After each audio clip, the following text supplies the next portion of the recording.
श्री शिवाय नमस्तुभ्यम. श्री स्वामी समर्थ. बघतो नमस्कार. बघतो रात्रीचा अंधार सर्वांना सारखाच दिसतो, पण तो सर्वांसाठी सारखा नसतो. काहींसाठी तो थकव्याचा आच्छादन असतो, तर काहींसाठी तो चिंतेचा ढग असतो. पण ज्या आत्म्यांना झोपण्यापूर्वीच देवाचं नाव घेण्याची सवय असते किंवा त्यांच्या ओठांवर देवाचं नाव उच्चारलं जातं आणि ते त्यांच्या श्वासाद्वारे ते सतत देवाच्या नावाचा जप करत असतात, तर त्यांच्या चेतनेला काही अदृश्य अतुलनीय प्रकाशाच्या स्वाधीन केले जाते. रात्र म्हणजे अंधार नाही, ती एक दिव्य प्रवेशद्वार बनते. जेव्हा जीवनाच्या धावपळीने, चिंतांनी, त्रासांनी आणि दुःखांनी थकलेले मन अंथरुणावर पडते, तेव्हा ते केवळ शरीराला झोपवत नाही, तर ते शांतीचा शोध सुरू करते. आणि त्या शोधाचे सर्वात सुंदर उत्तर तेव्हा मिळते जेव्हा आपण झोपण्यापूर्वी डोळे बंद करून जय श्रीराम, ओम नमः शिवाय, श्री स्वामी समर्थ किंवा श्री विठू माऊलींचे नाम जपतो. बघतो कृती किती सोपी वाटते याचा विचार करा, पण जर हा जप सवय बनला तर तो सवयीपेक्षा जास्त बनतो. तो जीवनाचा मार्ग बदलतो. जेव्हा एखादी व्यक्ती परमेश्वराचे नाव जपायला सुरुवात करते किंवा एखादी व्यक्ती परमेश्वराचे नाव जपताना झोपी जाते, तेव्हा ती केवळ झोपलेली नसते, तर ते एका अदृश्य प्रवासाला निघालेली असते. बघतो हा प्रवास झोपेचा नसून आत्म्याचा आहे, शांतीचा, देवाच्या उपस्थितीचा आहे. ज्याप्रमाणे अंधारलेल्या मातीत गाडलेले बीज अंकुरते, त्याचप्रमाणे रात्रीच्या अंधारात देवाचे नाव जपल्याने आत्मिक प्रकाशाचे बीज पेरले जाते. हे सामान्य विधान नाही, हे जीवनाचे मुख्य रहस्य आहे. फक्त झोपण्यापूर्वी आपण काय विचार करतो, आपण कोणत्या भावनेत स्वतःला बुडवतो ते आपल्या स्वप्नांची दिशा ठरवते. जर आपण रागावलो, काळजीत असू किंवा घाबरलो, तर आपली झोप सुद्धा तितकीच अस्थिर आणि भयावह असते. पण जर शेवटचा विचार, शेवटची भावना, शेवटची कल्पना ही फक्त देवता असेल, ज्यांच्या मांडीवर संपूर्ण विश्व आहे, तर ती झोप कशी असेल याची तुम्ही कल्पना करा. ती अजिबात झोप नव्हती, तर ती समाधी होती. एक मुख्य पूजा, एक अदृश्य प्रवास जो आत्म्याला हळूहळू उच्च उंचीवर घेऊन जातो. हा सामान्य आध्यात्मिक सल्ला नाही, तो एक इशारा आहे. आणि दररोज रात्री तुमच्या पलंगावर तुमची वाट पाहणाऱ्या देवत्वाला आमंत्रण हे दोन्ही आहे. जर तुम्हाला हे रहस्य खरोखर समजलं असेल, तर तुम्ही देवाचं नाव तुमच्या झोपेचे प्रवेशद्वार बनवेल. तर माझ्यावर विश्वास ठेवा, प्रत्येक रात्र तुमची प्रार्थना बनेल आणि प्रत्येक स्वप्न एक दैवी संदेश बनेल.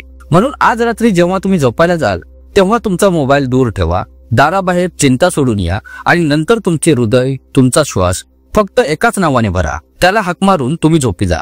कारण त्या क्षणी तुम्ही फक्त झोपलेले नसाल, तर तुम्ही देवाच्या मांडीवर विश्रांती घेत असाल. ती शुभयात्रा नसेल, तर एक चांगली यात्रा असेल. बघतो हे फक्त नामजप करण्याबद्दल नाही, तर ते त्या नावात पूर्णपणे विलीन होण्याबद्दल आहे. ते त्या दिव्य नामाच्या स्पंदनाला तुमच्या अंतरात प्रवेश करून देण्याबद्दल आहे. जसे आपण नामजप करतो तसे आपले श्वास खोलवर जातात आणि चेतनेला सूक्ष्म अशी प्रगती करते. तेव्हा एक अनोखा प्रवास सुरू होतो, झोपेचा नाही, तर आत्म्यांच्या अंतर्गत. जेव्हा तुम्ही देवाचे नाम जपत झोपी जाता, तेव्हा तो स्वतः तुमच्या स्वप्नांचा रक्षक बनतो. आता कल्पना करा, जेव्हा देव स्वतः तुमच्या झोपेचा द्वारपाल बनतो, तेव्हा कोणती नकारात्मक ऊर्जा, कोणतीही भीती, कोणतीही चिंता तुमच्याजवळ येऊ शकते का? फक्त विज्ञान म्हणते झोपण्याच्या पूर्वीचा शेवटचा विचार तुमच्या अवचेतन मनात 8 तास सक्रिय राहतो. अध्यात्म सांगते की जर तो शेवटचा विचार देवाबद्दल असेल, तर आत्मा झोपेच्या वेळी ध्यान करत राहतो. म्हणून देवाचे नाव घेत झोपणे ही केवळ एक आध्यात्मिक सवय नाही, तर उलट आत्म्याला देवाशी जोडण्याचा एक सोपा आणि खरा मार्ग आहे. बरेच लोक म्हणतात की त्यांना देवाचे नाव जपण्यासाठी वेळ मिळत नाही. दिवसभराची धावपळ, काम, कुटुंब आणि जबाबदाऱ्या या सर्व गोष्टी अर्थपूर्ण आहेत खरे बघतो, पण रात्रीचा तो शांत क्षण जेव्हा सर्व काही थांबते, दिवे विसतात आणि जग शांत होते, तो एक क्षण असतो जेव्हा तुम्ही स्वतःमध्ये खोलवर जाऊ शकता. तर तुम्ही ते पवित्र क्षण तुमच्या मोबाईल स्क्रीनवर गमवाल, काळजीच्या गोंधळात वाया घालवाल, की तुम्ही त्या क्षणाला समर्पित करा एक असे नाव जे तुम्हाला झोपेतही जागे ठेवेल. बघतो आज मी तुम्हाला हा प्रश्न विचारू इच्छितोय की तुम्ही दररोज रात्री झोपण्यापूर्वी देवाचे नाम जपता का? कारण झोप एक छोटासा मृत्यू आहे.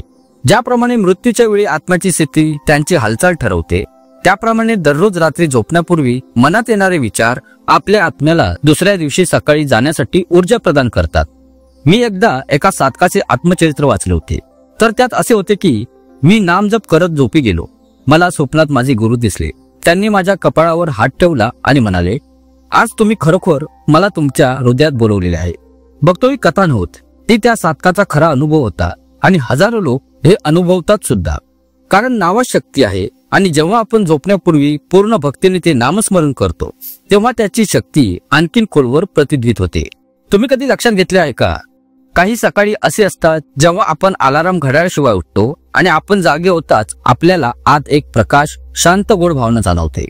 ते तेव्हाच घडते जेव्हा मन रात्री स्थिर असते, आत्मा शांत असतो आणि सर्वात महत्वाचं म्हणजे जेव्हा रात्रीचा शेवटचा विचार हा देव असतो.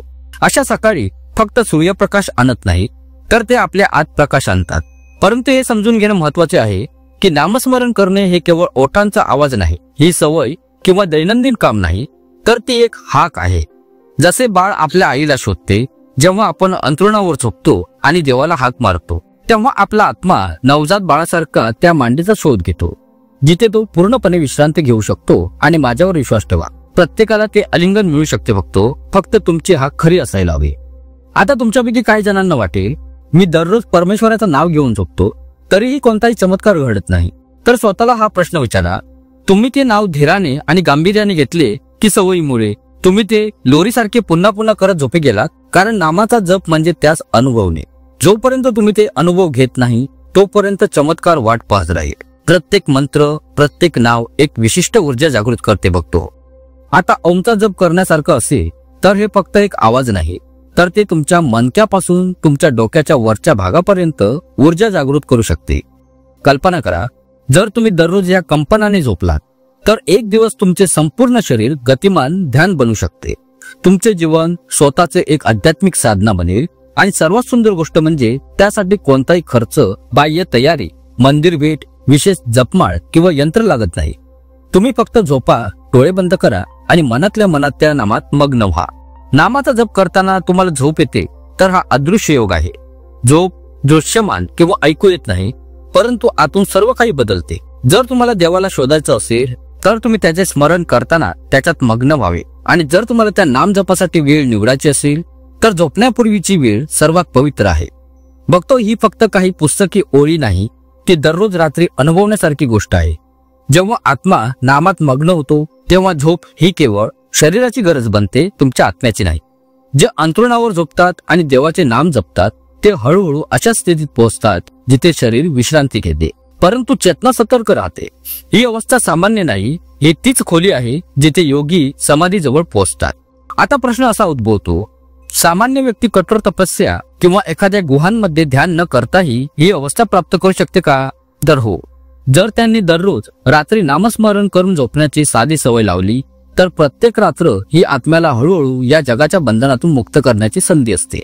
दिवसभराच्या कामानंतर, चिंता आणि थकव्यानंतर जेव्हा तुम्ही रात्री अंथरुणावर झोपता तेव्हा तुमच्या समोर दोन मार्ग असतात. पहिला, जिथे मन भीती, ताण आणि पश्चाताप आणि अपूर्ण इच्छांमध्ये अडकलेले असते. दुसरा, जिथे तुम्ही तुमचे सर्व ओझे सोडून देता आणि फक्त एका नावाच्या मदतीने तुमचे अंतर्मन देवाच्या चरणी अर्पण करता. दुसरा मार्ग आतील गुप्त दरवाजे उघडतो, ज्यामागे झोपेतील आध्यात्मिक प्रवास सुरू होतो. जे लोक वर्षानुवर्षे नामस्मरण करत असतात त्यांची स्वप्ने बदलतात, त्यांना देवतांचा सामना करावा लागतो, त्यांना त्यांच्या भूतकाळातील जीवनाची झलक मिळते किंवा कधी कधी त्यांचे गुरु देखील दिसतात. त्यांच्यासाठी झोप ही केवळ विश्रांतीपेक्षा जास्त असते, तर देवाशी, विश्वाच्या रहस्यांशी संवाद साधते. आणि हे सर्व कसं शक्य आहे? तर फक्त अंथरुणावर पडून आणि नामस्मरण करताना झोपण्याच्या साध्या दैनंदिन सवयीने. तुम्ही कधी लक्षात घेतले आहे का की जेव्हा मन खूप शांत असते तेव्हा विचार देखील मंदावतात, आणि जेव्हा विचार मंदावतात तेव्हा शेवटचा विचार तुमच्या आतली दिशा ठरवतो. जर तो शेवटचा विचार राम, ओम नमः शिवाय, श्री स्वामी समर्थ किंवा देवाचे कोणते पवित्र नाव असेल तर समजून जा की तुमचा आत्मा त्याच प्रवाहात वाहत आहे जो शेवटी त्याला परमात्म्याकडे घेऊन जाईल. नाम हे फक्त एक शब्द नाही, हे विश्वाच्या शक्तीचे बीज आहे. जेव्हा तुम्ही हे बीज तुमच्या हृदयात पेरता तेव्हा ते तुमच्या संपूर्ण शरीरात एका कंपनाच्या रूपात पसरते. आणि जेव्हा तुम्ही दररोज रात्री भक्ती आणि सुसंगतेने त्याचा जप करता तेव्हा हे बीज अंकुरते आणि आत्म्याला ज्ञानाकडे घेऊन जाते. तुम्हाला कदाचित बदल लगेच दिसणार नाही, परंतु आतून परिवर्तन आधी सुरू झालेले आहे. अनेक साधकांनी असे नोंदवलेले आहे की जेव्हा त्यांनी दररोज रात्री नामजप करताना झोपण्याची सवय लागली तेव्हा त्यांच्यामध्ये शांतपूर्ण बदल होऊ लागले. त्यांचा राग कमी झाला, त्यांचे निर्णय अधिक स्थिर झाले, त्यांचे नाते अधिक घट्ट झाले, त्याने ते धीर धरायला लागले आणि सर्वात महत्वाचं म्हणजे देवाबद्दल एक गोड आकर्षण निर्माण होऊ लागले.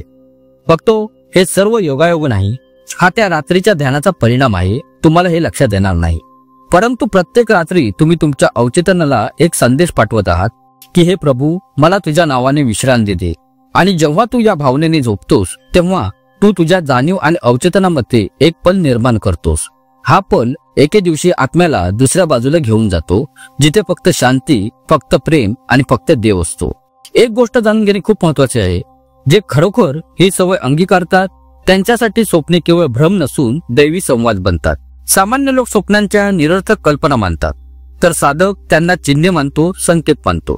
कारण जेव्हा तुम्ही नामस्मरण करता करता झोपता तेव्हा मन इतके शुद्ध होते की तुम्हाला येणारी स्वप्ने ही बाहेरून येत नाही, तर आतून येणाऱ्या एखाद्या शुद्ध स्रोतातून येतात. कधी कधी हे स्वप्ने पूर्वसूचना देखील देतात, येणाऱ्या आव्हानांचे, संधींचे किंवा निर्णयांचे.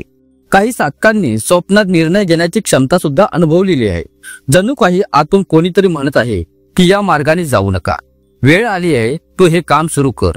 हा अनुभव सामान्य नाही, पण रात्रीच्या वेळी देवाच्या सावलीत विसावलेला आत्मा हळूहळू या अनुभवांचा पात्र बनतो. बरेच लोक कधी कधी विचार करतात, मला माहित नाही की लोक माझ्याकडे का पाहत आहेत, माझा चेहरा सारखाच आहे, माझे कपडे काही खास नाहीत, तर हे आकर्षण का? कारण प्रत्यक्षात जे पाहत आहेत ते तुमचे बाह्य स्वरूप पाहत नाहीत, ते तुमच्या आतील आभाकडे पाहत आहेत, जे नकळतपणे रात्रभर परमेश्वराच्या नावात मग्न असलेल्या आत्म्यापासून बाहेर पडू लागते. आता इथे एक गोष्ट अशी आहे जे तुम्हाला खोलवर धक्का देऊ शकते. तर पहा भक्तो, वर्षानुवर्षे परमेश्वराचे नाम जपणारे साधक हळूहळू त्यांच्या शरीरात एक विशेष ऊर्जा स्थिती प्राप्त करते. आणि जेव्हा मृत्यू येतो तेव्हा तो भीतीने येत नाही, तो अंधार आणत नाही, तर प्रकाशाचा पूल बनतो. कारण जसे तुम्ही दररोज रात्री झोपता तसेच एक दिवस तुम्ही मृत्यूमध्ये प्रवेश कराल. प्रत्येक रात्रीची झोप ही त्या अंतिम प्रवासाची एक प्रकारची तयारी असते. आणि जर तुम्ही दररोज रात्री देवाचे नाव घेऊन डोळे बंद केले तर एक दिवस जेव्हा तुम्ही शेवटच्या वेळी डोळे बंद कराल तेव्हा ती देवाच्या नावाने देखील असेल. तर बघतो, हा व्हिडिओ कसा वाटला ते मला कमेंट्स करून नक्कीच सांगा. व्हिडिओ आवडला तर एक सुंदरसे लाईक करा. पुन्हा भेटूयात अशाच एका नवीन व्हिडिओमध्ये. तोपर्यंत कमेंट्स मध्ये श्री स्वामी समर्थ लिहायला विसरू नका. आशा करतो तुम्हाला ही माहिती नक्कीच आवडली असेल. खूप खूप धन्यवाद.